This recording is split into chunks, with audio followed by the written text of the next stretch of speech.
Hey there. Well, today is an extremely special day. I can't wait for part two with amazing Natalie from State Street. Natalie, thank you so much for being here. You are even stepping into newer and grander leadership roles since we talked last time, and I really can't wait for you to share your wisdom today. Well, thank you so much. I really appreciate being here again with you. It's always a pleasure to chat with you.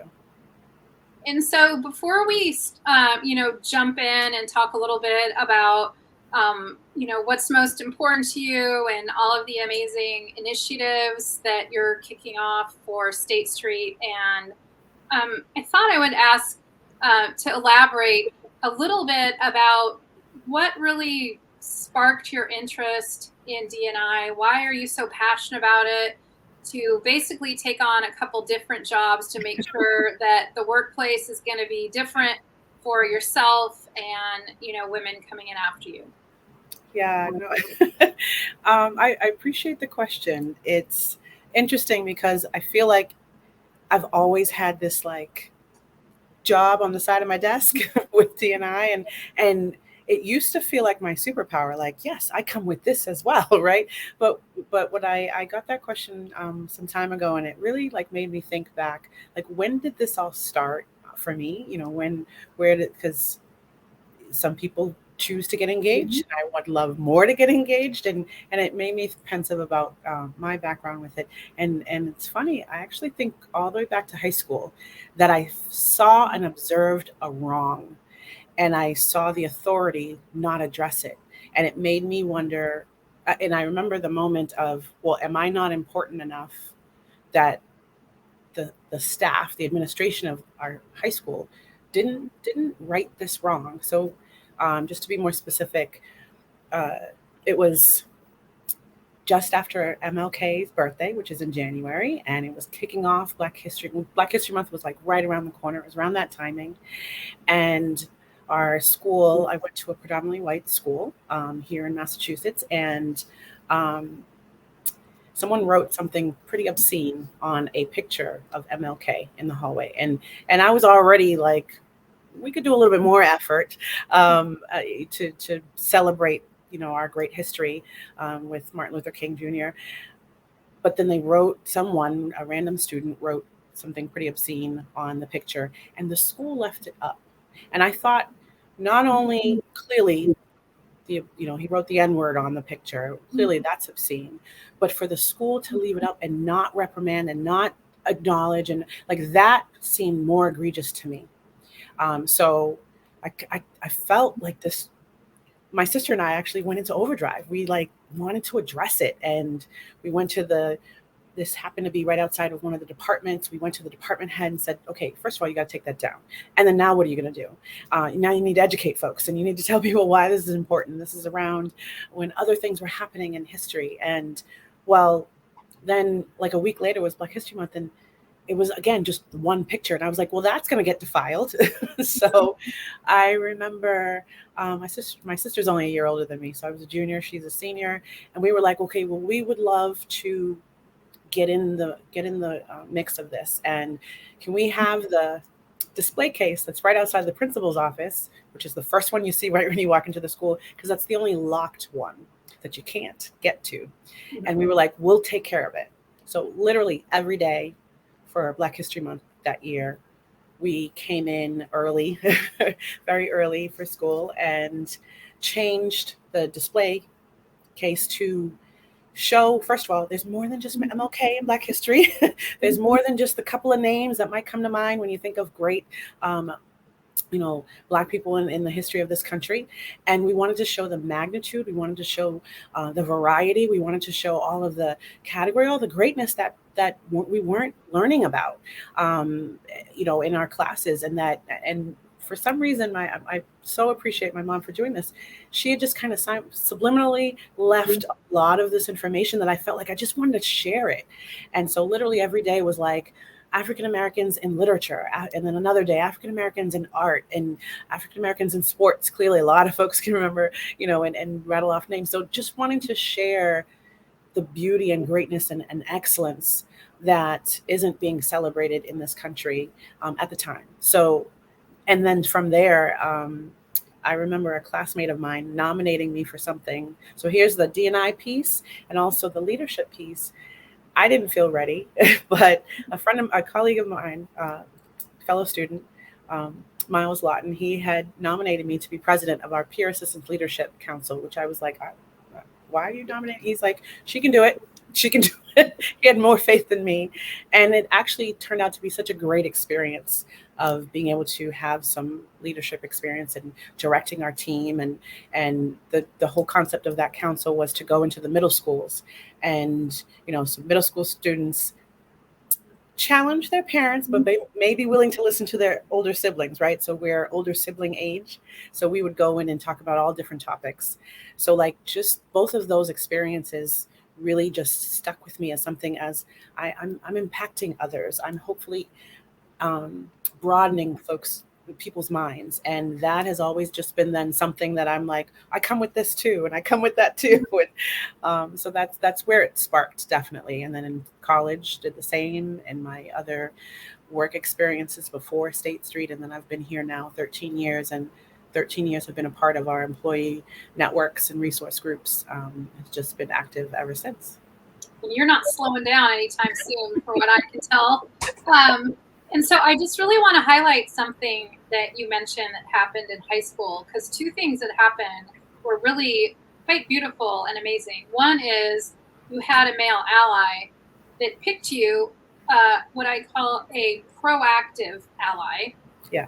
Not somebody waiting for you to say, will you be my sponsor? Will you be my mentor? He's like, nope, I see her. She's amazing. She's going to go do that. And so I don't think that your classmate knew how, maybe you didn't even know how amazing this was, but it's something that's so important in the workplace because, as we've all seen, most workplaces are still male dominated, especially when it comes to higher levels in leadership. And so that proactive sponsorship is so important. So I just wanted to really highlight that and say how amazing it was that you had that classmate. And then also your ability to be like, what, are you crazy? Okay, I'll try. Because I mean, as you well know, us women, not to throw us under the bus all at the same time, but we're box checkers, right? Mm-hmm. Well, I don't know. I haven't checked 8 of the boxes or 9 of the boxes, when our male counterparts tend to be like 2 or 3 boxes. I'm good. I'm going to give it a try. And so just your willingness to really go for it at a young age really kind of made you world-class and a high performer even before you probably knew what that was. Absolutely. And you're right. I'm so grateful to him for that, because you're right. I didn't notice it at the time, of course, but it just opened this whole other element that was fulfilling to me. And we're still good friends to this day. So I'm absolutely grateful. And I think it's wonderful too, because there's one of the major things that sets world-class performers aside from everyone else is that everyone has, either anger, fear, worry, all those negative emotions, but world-class performers, they move forward anyway. And so for anyone watching, if there's, if you get pushed to do something by someone who clearly has your best interest at heart, or if there's something that you want to do, but you're a little fearful, then follow Nathalie's lead and just go for it. So that's awesome. And so if you were to, you've been at State Street now for 13 plus years, not simply doing an amazing job in your role, but in multiple of the, ERGs, and not just belonging to them, but leading them. And if you were to look at your professional journey, either at State Street or when you started as a professional woman in the workplace, is there a message that you would give to your younger self? Like if you could pull your younger self aside and say, you should always really remember to do this, or I did this when I was your age, but if I knew better, I would have maybe done that. So anything along those lines to share for maybe some emerging leaders that are trying to get on the fast track to, being VP or a C-level executive? Well, absolutely, and it's more of the latter that you mentioned. There are definitely some things that I would give caveats to my younger self, or certainly want to share with anyone who is in our audience that's younger. Um, it's about clarity, and that's such a key lesson that I feel like I've learned later in my years, my seasoned years. Um, I feel like even coming out of college, and I went to a great school. I went to Bentley University. A phenomenal experience, education wise. Social wise, that was a Mhm. different story. But academically felt confident, and yet because of some life experiences, things happening with my family, things happening with friends, things happening, I allowed my confidence to be knocked, and I just kind of went to, all right, survival mode of, okay, I need an opportunity. Okay, what's next in life? You just kind of go through the motions, and that's the key that I want to share with folks is, like, take the moment to get clarity and drive towards it, because it wasn't until later that I feel like I gained more clarity and was driving towards what I want rather than what just fulfilled needs, or what just felt like this is what you're supposed to do. I went to a business school, so let me go work in this, or go do, you know what I mean? And yet when I see young folks, or some of our interns, some of our um, younger colleagues that just have so much clarity, I applaud them, and then want to help make the way for them, and want to clear the way, and connect them with whoever I can to help, because they have that clarity. So I think that that's such a huge factor for folks as they're going along in their careers, is not just, don't take just the next thing, right? Here we were just talking about, if a sponsor does give you the opportunity, sure, and you don't have all that clarity, it's okay, because it's the experience.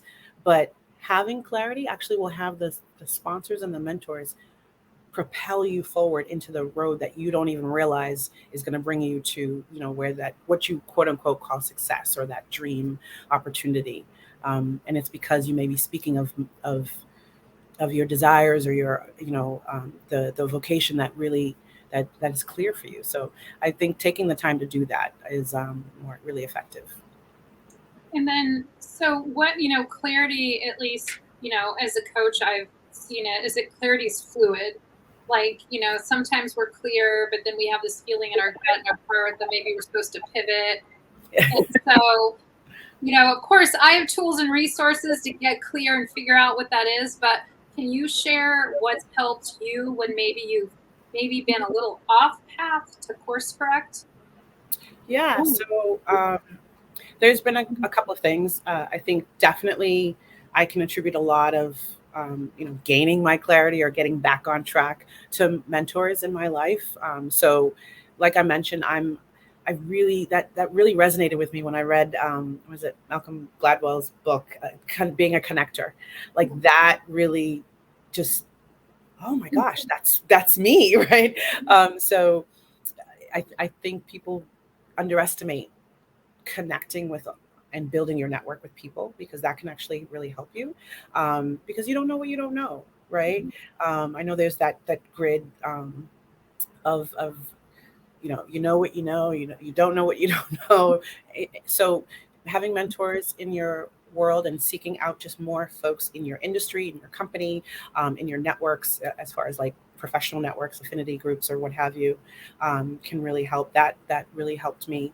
But also just the expanding. There were a couple more times in my career path that I did just take the challenge of, well, for example, I was catching up with a friend of mine. This is years after college, and I was just trying to gain some clarity on my career path, and ready for a trend. I felt the moment, like you said. Should I pivot? Should I not?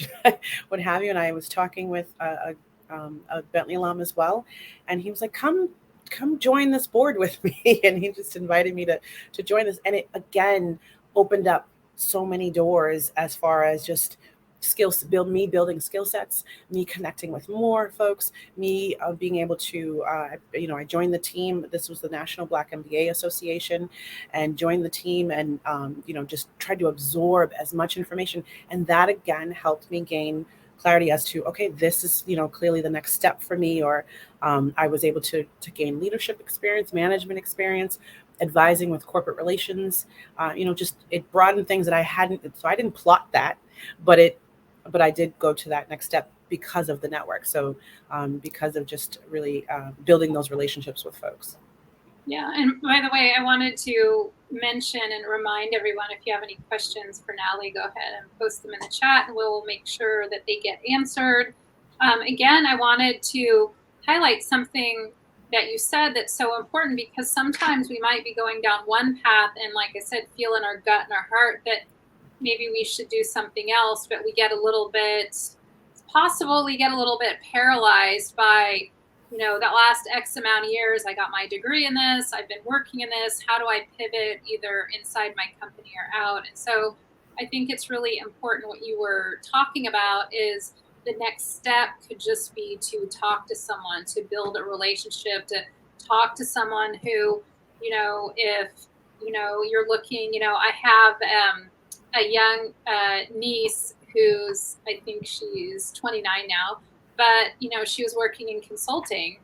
She knew it wasn't for her. So she took some time off to slow down, and she wanted to be in supply chain, but she knew nothing about it. So the first step is she talked to an executive in supply chain. Like, what do you like? What do you recommend that I do? Could I do this? Can I make the transition? What do you advise is my first step? So she had to take a class in coding and a class in something else and a certificate. And I don't know. And now she's has an amazing job in supply chain. So sometimes that next step can just be research or a phone call or something like that, or being around people like you were talking about that can really lift you up and help you gain clarity. So what I'm hearing is, and I've seen over and over, that, clarity is not gained in solitude. Sometimes we just run around in circles in our head. Yes. Yeah, I'm definitely known to do that to myself, but I couldn't agree with you more. It's sometimes it is that conversation that can bring that epiphany moment for folks. Yeah. So.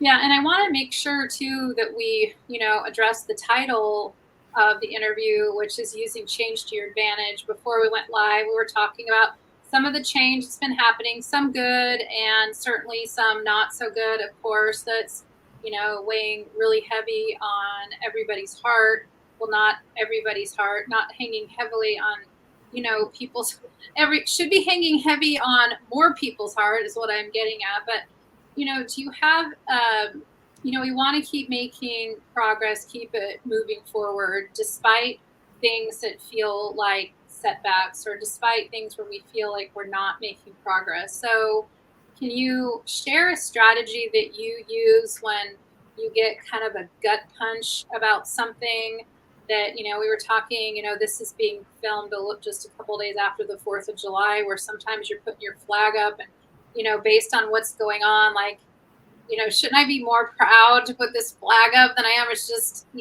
sometimes hard. And so in light of wanting to continue on to make progress, is there a strategy or some advice that you can share, how to manage some of these things that are going on, and then take a pause and a deep breath and to keep moving forward? Yeah, so just what this country, actually the world, has been experiencing of late in the last couple of years, never mind this past month, it's really heavy, right? And and you're asking about what tool do you get through, and there's many in your toolbox that you may access, but in particular in the past month, I actually appreciate one that you shared with a lot of folks in your book, Zoned In, and I loved it. It was published a couple of years ago, so folks who don't have it, you should definitely go and take a look at it. I did not pay you to say that. You did not, and you didn't know that I was going to share that. But when you ask that question, I can't help but think about the imagery training, right? It's a tool that I think people don't even realize they've been using, and I want to help remind folks to use it, especially now. So imagery training, well, you could probably share the definition of it a lot better than I can, but really quickly, I think it's so key because it's It's about really taking the time to envision your next steps. I know you mentioned it about like Olympic athletes, right? They go through months of preparation for the Olympics, literally envisioning the day that they're going to compete, envisioning, getting ready and weighing in and prepping and running their race or doing whatever sport that they're preparing for, and just all of the steps. They really envision it. So when we think about today and some of the trials that we go through, I mean, literally, there was another mass shooting the other day. Here it was a holiday, and yet that was heavy for me because I think about, well, did this whole country just celebrate Juneteenth like I think it should be honored? I don't know. Um, just a few weeks ago, we did honor, formally at my company, Juneteenth for the first time, the newest federal holiday, and I it really resonates about, all right, who does it mean something for, and when I think about how do we walk through change and try to grow from it, it's about imagining what would I like to see, and I try to walk towards that. I would like to see more respectful people of everyone's bodies. What does that mean? What does that take? So instead of ruminating, which I think I'm the queen of at times, just festering with these heavy thoughts, what would I like to see? And what is it going to take for me to get there? So I just appreciated learning about that tool, reading about that tool, and practicing it. Right? They say practice makes perfect. Progress. Thank you. Thank you. Not perfect. Not perfect, but progress. And so practicing what I would like to see, um, because one of the important things that why I think that it resonated for me as a Black female professional, I am still, it's 2022, and this country is still seeing a lot of firsts. And I don't know if that really resonates for everyone, but think about that. If I'm first in my family to do a lot of things, a lot of us are. This generation, my generation, is first to make the salaries that we're making, have the titles that we're doing. Where a lot of us are first-time homeowners in our family. Like that's we're so conquering this new land all the time. There's constant change, and so how do we get that to our advantage is really trying to envision, okay, what else would I would like to see for myself, for my family, for my community, for this country. And I think that that's really really important to imagine it and walk towards it. Yeah, and that's so important. And if you don't mind, I'm going to add one thing to what you said, and that is to take a moment and sit in honor, with pain, the heaviness, and honor maybe the people, and that might be ourselves, it might be other people, but honor the emotions that we're feeling, um, and then take a step back and then do exactly what you're saying. You're such an amazing student, by the way, in addition to being an amazing teacher. But then think about, ask yourself the question, how would I like this to turn out, and what's my next best step? And from that place, we can step out of anger and emotion and say, oh, I'm going to talk to my boss to figure out a way within our company to even celebrate this holiday, and raise more awareness. Yeah. Or I don't know, that's where creativity and progress and kind of constructive change happens. So I agree with you kind of 100%, but sometimes it takes some preparation because that can't happen from a place of emotion, especially from a place of negative emotion, which is 100% understandable. Don't get me wrong. Yeah. But sometimes it's just not, at the end of the day, helpful to move initiatives forward that are near and dear to us. Absolutely. I feel like even that I'm a student learning about it's easy to react, but you want to take the time to respond. So I think that that is such an important thing. So as just a really quick other example, one of the other hats that I wear at State Street. So a couple of years ago, like many other corporations, but it was special to see State Street commit to 10 action steps addressing racism and inequality. within our company, but within the communities that we're in, and we're a global company. So hopefully to see that impact, really ripple throughout all the communities that we're in. And from the 10 actions, so each action step is a direct effort that we're trying to make to address, racism and inequality. For example, tripling our number of Black and Brown leaders in our, upper echelon of the company, in our executive leadership, encouraging more communications and training, and but specifically the one that I was voluntold, or affectionately voluntold to lead. I have not heard that, but I'm going to have to remember that. Is about civic engagement and reflection in and around Juneteenth. And once again, like, the first thing that hit me was, well, Juneteenth is very significant in the United States, not necessarily across the globe. So how do we make this impactful and really show the importance, regardless of anyone's location? We are 40,000 people in over 30 countries. And so I found out, which is something I didn't know, Race Unity Day is also in June. So whether it's United States and you're honoring Juneteenth, or you're anywhere else in the world and you want to honor race unity, it still is the same, similar, I would say, similar impact of really, like, people. I genuinely feel like people would want to take action, want to engage, but don't necessarily know how. So our team, been working with our team for a couple of years now, just designing training, designing actions, designing opportunities to work in their communities, but then the reflection point, providing a space for them to reflect. And that's at least providing step one. Step two, like, just provide that space for folks. So I'm really proud of our team that's been building what that looks like. Yeah. And I think too, just to, add on to that, and I'm not talking about religion, but if you're, for folks who are spiritual, and you can actually look into the biology of how none of us are honestly different, that actually there's more similarities, not just between human beings and their race, but also with all living things, and in nature. So I think, it is a great place to start. We have a lot of work to do, but I really honor your work. And for everyone listening, is there a parting call to action that you would like to share with everyone? Either remember this or do this, or what would you like to leave everyone with? What comes to mind is something. It came from a conversation that I had recently, and it just really helped. It was a couple of my colleagues on my team, and we were just talking about some of the heaviness of late, right? And it's emotionally connect.